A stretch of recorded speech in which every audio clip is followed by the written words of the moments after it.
have here Karen Cheung, who has been helping Finnish companies to enter the Chinese markets in the last 8 years. Her focus has always been in the Finnish-Chinese business and the market entries. She's also a lawyer with a focus on the Hong Kong and China tax laws. And 80% of her work is to help Finnish companies to enter China or to the Greater Asia. So, Karen, you have been working with plenty of Finnish companies in the Chinese market. What are the most significant general level changes and trends in Chinese market that Finnish companies should take account of when entering to China right now? Sure. Basically, I think right now, what is really different than 5 years ago for Finnish companies entering China is that the change of the laws. The laws have changed quite significantly since, let's say, the 1996.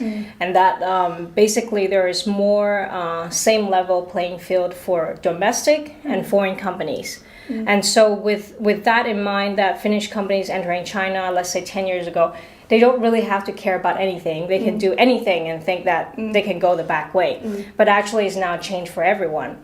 And then they actually have to know the law in order to know how to react to the law, to create that kind of a legal and business certainty for themselves when they're doing business in China. So practically you have to have somebody who knows about the changes and knows about the legislation. Yes. So that there are lots of foreign companies in the Chinese market and lots of success stories in the market. What is the common denominator? What the success has been achieved? Sure. Yeah, that's a very important question. I think the first thing that the most common denominator is that you have identified demands or identified clients, because without that there's no sense of you going to China at all. There must be some money incentive. And the second thing is that there will be, the local partners, so identify local partners, because China is still a very controlled business environment. Without some local help, it's really difficult. So these two are the most common denominators that I see for companies who are actually now very successful in China. They have the clients, local clients, and also they have local partners who can help them when they're far away from home. How afraid they should be about copying the ideas and solutions? Speaking as a lawyer, my point will be very skeptical. So I would be very afraid. So that with that attitude, you will do a lot of preemptive approach. You register, you prevent.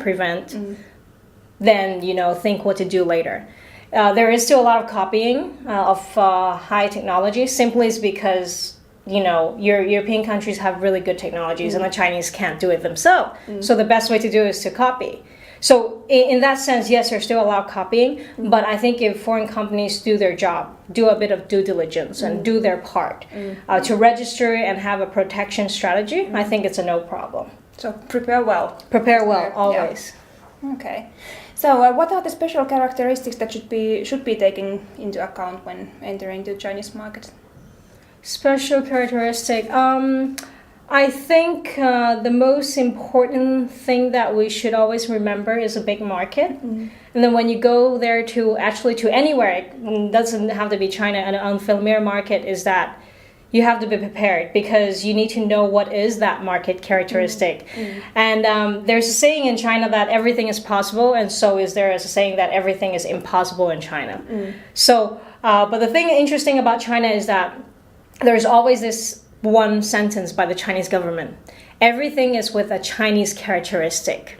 So you need to learn what that is to adjust your business approach to be more Chinese friendly. Let it be the product appearance or the way you sell it, so that if you're able to understand the Chinese characteristic, I think you will be able to enter the market without much hassle or complication. Yes. And what are the most efficient practices when entering to China? I think the most efficient practice a lot of companies, Finnish companies, are actually doing is actually be well prepared and do a lot of research. Know your clients, who they are, what are the needs, and also know your local partners, and also know your local staff very well. Because a lot of times it's not external factors that makes your business go bad. It could be also internal factors. And you need to understand how to work with these people locally. Because at the end of the day, you're sitting back in Finland. It is the local staff who helps you to run the operation.